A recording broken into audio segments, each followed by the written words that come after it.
2 Peter chapter 1, verse 3 says, His divine power has given us everything we need for a godly life through our knowledge of Him.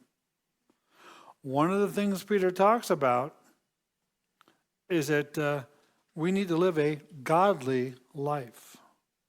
The reason I brought that one up is because if there's some Christian doctrines that come under fire, this one certainly has been doing it. There is ideas out there that you worship God, but morality has become very fluid, very lax. I mean, anything goes. Well, we can see, we know what Jesus said, we know what Paul says. I hear him saying, Peter, one of the things he wants to bring up is you living a godly life.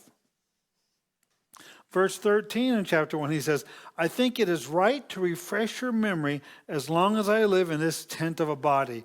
He's in a tent, a temporary dwelling. This isn't his final home, this garbed in mortal clay.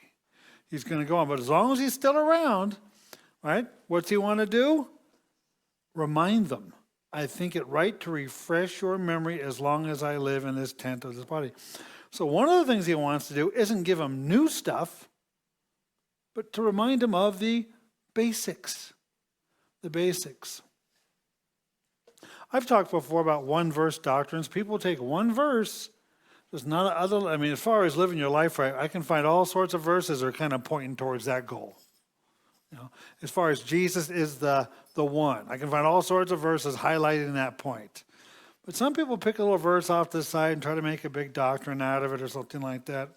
He wasn't too worried here about bringing up new things. He wanted to remind them of the old things, those things which are apt you have to forget. He's not the only one to do it. The Apostle Paul does in 1 Corinthians 15. 1 Corinthians 15, the Apostle Paul says, For what I receive, I pass on to you as of first importance. He's not talking about new stuff. He's talking about the first things he learned.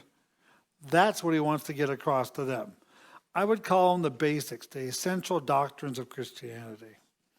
And I say you can find many things that are written on many pages over and over and over again, these central themes. And the day you stand before the Almighty God, the maker of the heavens and the earth, and you ask, why did you live your life the way you did? I hope you have more than one verse to quote.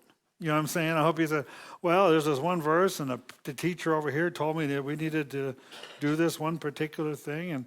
And it's not about that. It's about the basics.